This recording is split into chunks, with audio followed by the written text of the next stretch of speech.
Segunda parte. El trabajo. Capítulo 9. Las pautas de poder en las actitudes humanas. La capacidad de diferenciar entre atractores de alta y baja energía es una cuestión de percepción y discriminación que la mayoría aprende con dolor por el procedimiento de prueba y error. El fracaso, el sufrimiento y la enfermedad son resultado de la influencia de patrones débiles, mientras que el éxito, la felicidad y la salud proceden de los atractores poderosos.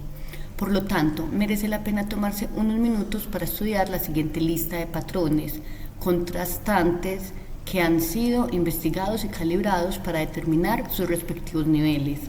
Esta lista exhaustiva es una herramienta educativa que opera bajo el principio de clausura. La reflexión sobre los numerosos pares de cualidades contrastantes puede iniciar un proceso de elevación de la conciencia, de tal modo que uno vaya tomando conciencia de las pautas que operan en las relaciones, en los negocios y en las diversas interacciones que constituyen el tejido de la vida. A la izquierda están los términos que describen las pautas poderosas, positivas, que calibran por encima de 200, y a la derecha las pautas débiles, que calibran por debajo de 200. Voy a leer las palabras. La primera que mencione siempre será la que calibra positivo, por encima de 200. Y la segunda es la que calibra por debajo por 200 o lo que denominamos negativo. Y acá van a estar pues como las comparativas. Abundante, excesivo. Aceptador, rechazador. Reconocedor, negador. Estético, artístico. Agradable, condescendiente. Permisivo, controlador. Apreciador, envidioso. Aprobador, crítico. Atractivo, seductor. Autorizado, dogmático. Consciente, preocupado. Equilibrado, extremo. Bello, glamuroso. Tener. Creyente, insistente. Brillante, astuto. Cándido, calculador. Despreocupado, frívolo. Incentivado, impedido. Caritativo, pródigo. Animado, maníaco. Amoroso, ventajista. Capaz de elegir, obligado. Civilizado, formalista. Interesado, enjuiciador. Conciliador, inflexible. Confiado, arrogante. Capaz de afrontar, acosador. Considerado, indulgente. Constructivo, destructivo. Perseverante, competitivo. Valiente, imprudente. Defensor, atacante. Democrático, dictatorial. Desapegado, distanciado. Determinado, obcecado. Devoto, posesivo. Diplomático, engañoso. Hacer, conseguir. Educador, persuasivo. Igualitario, elitista. Empático, lastimero. Alentador, promotor. Enérgico, agitado. Vivificador, agotador. Visionario, fantasioso. Igual, superior. Erótico, lujurioso. Esencial, aparente. Eterno, temporal. Ético, ambiguo. Excelente, adecuado. Experimentado, cínico. Justo, escrupuloso. Fértil, excesivo. Flexible, rígido. Misericordioso, resentido. Libre, regulado. Generoso, mezquino. Amable, rudo. Dotado, suertudo. Dar, tomar. Global, local. Grácil, decorativo. Agradecido, endeudado. Armonioso, disruptivo. Sanador, irritante. Servicial, entrometido. Holístico, analítico, honesto, legalista, venerar, idolatrar, humilde, reticente, divertido, sombrío, imparcial, justiciero, ingenioso, intrigante, inspirado, mundano, intencional, calculador, intuitivo, literal, inventivo, prosaico, alentar, presional, involucrado, obsesionado, alegre, placentero, justo, punitivo, bondadoso, cruel, dirigir, coaccionar, liberador, restrictivo, a largo plazo, inmediato, leal, chauvinista, clemente, permisivo, modesto, altivo, natural, artificial, noble, pretencioso, nutricio, agotador, observador, suspicaz, abierto, sigiloso, optimista, pesimista, ordenado, confuso, extrovertido, reservado, paciente, ávido, patriota, nacionalista, pacífico, beligerante, educado, obsequioso, poderoso, forzoso, elogiador, adulador, íntegro, conveniente, privilegiado, facultado, prolífico, yermo, intencional, deseoso, receptor, tomador, dispuesto a soltar, tenaz, supeditado, dependiente, solicitante, exigente, respetuoso, menospreciador, responsable, culpable, satisfecho, saciado, selectivo, exclusivo, sereno, aburrido, servicial, ambicioso, compartidor, acaparador, significativo, importante, sobrio, intoxicado, espontáneo, impulsivo, espiritual, materialista, firme, vacilante, esforzado, apurado, rendido, preocupado, tierno, duro, reflexivo, pedante, ahorrador, tacaño, intemporal, pasajero, tolerante, parcial, tratable, confrontador, confiado, ingenuo, verdadero, falso, unificador, fragmentador, desinteresado, egoísta, valorar, explotar, virtuoso, celebrado, cálido, enfebrecido. Con el simple hecho de leer la lista, uno se transforma en una persona diferente. Al familiarizarse con las diferencias entre estos polos, ya empieza a incrementarse el propio poder interno. Si se mantienen estas distinciones en mente, uno empieza a darse cuenta de cosas que nunca antes había observado.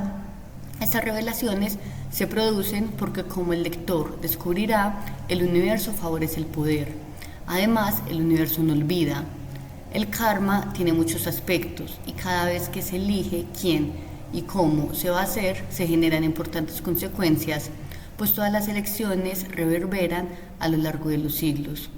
Miles de relatos de experiencias cercanas a la muerte, como las reflejadas en los grandes éxitos de ventas, Salvado por la Luz, de Daniel Brinkey, o He visto la luz, de B.J. Eady, que calibran en 595, confirman que al final se debe asumir la responsabilidad por cada pensamiento, palabra y acto, y que se experimenta exactamente el mismo sufrimiento que se ha acusado en este sentido.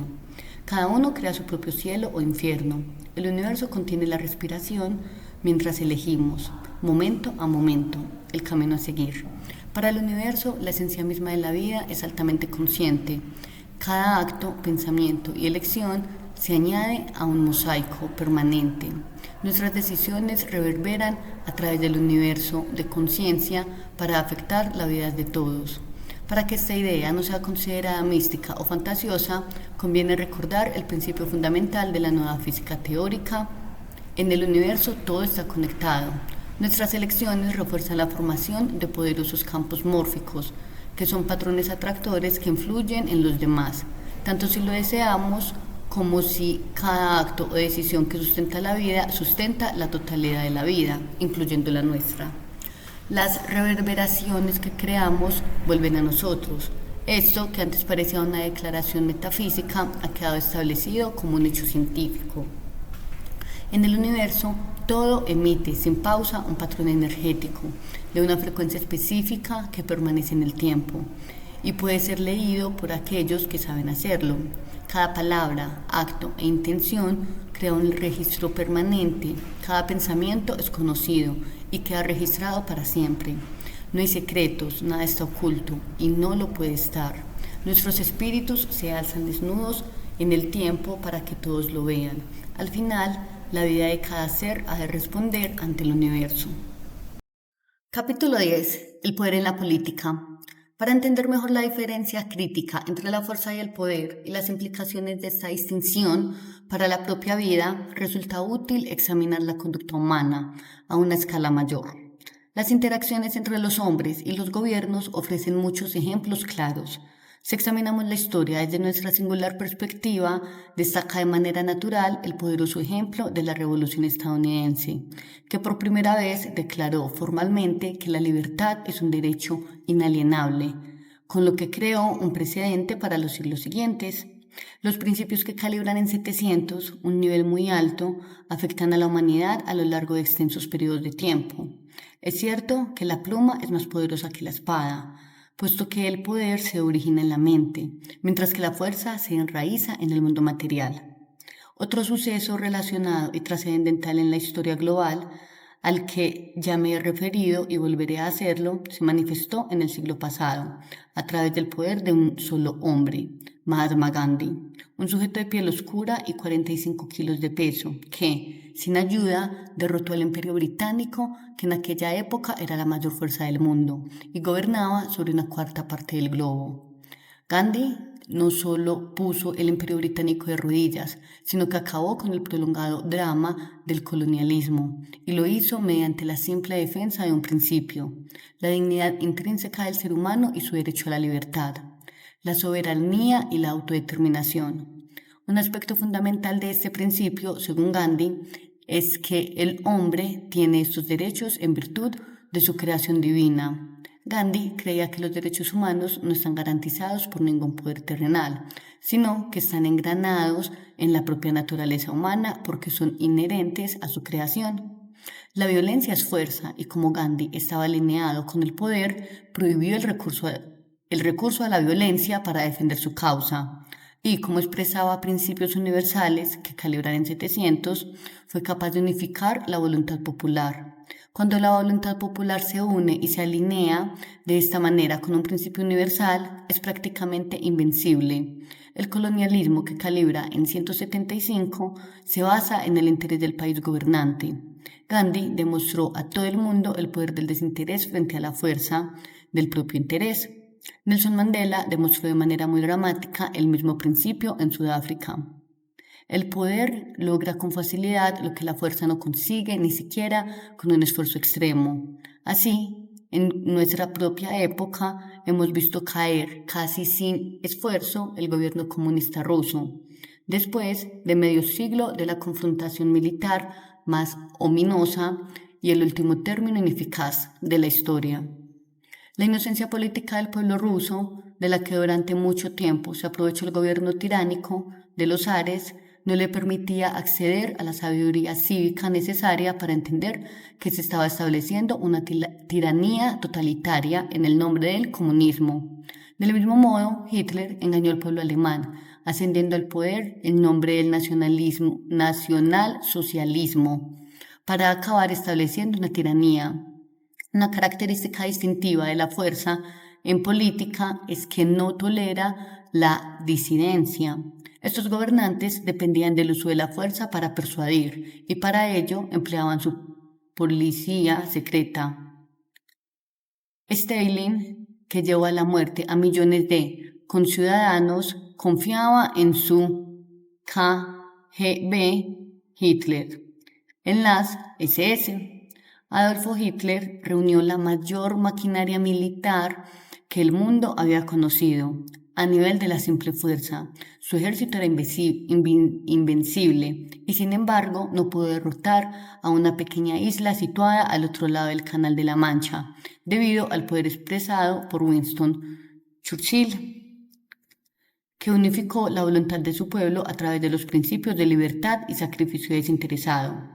Churchill representaba el poder y Hitler la fuerza. Cuando el poder y la fuerza se encuentran, el primero siempre acaba triunfando. A la larga, si está arraigado en la voluntad popular, el poder es inmune a la fuerza. La fuerza es seductora porque de ella emana cierta fascinación, tanto si se manifiesta en forma de falso patriotismo, de prestigio o de dominancia. Por el contrario, el verdadero poder suele carecer de este atractivo. ¿Qué podría ser más fascinante que la Luftwaffe o la Gestapo de Alemania, la nazi, durante la Segunda Guerra Mundial? Estos grupos de élite encarnaban la aventura, los privilegios y el estilo tenían fuerzas enormes a su disposición, incluso las armas más avanzadas de su época y un espíritu de corps que cimentaba su poder. Así, la fascinación de lo formidable.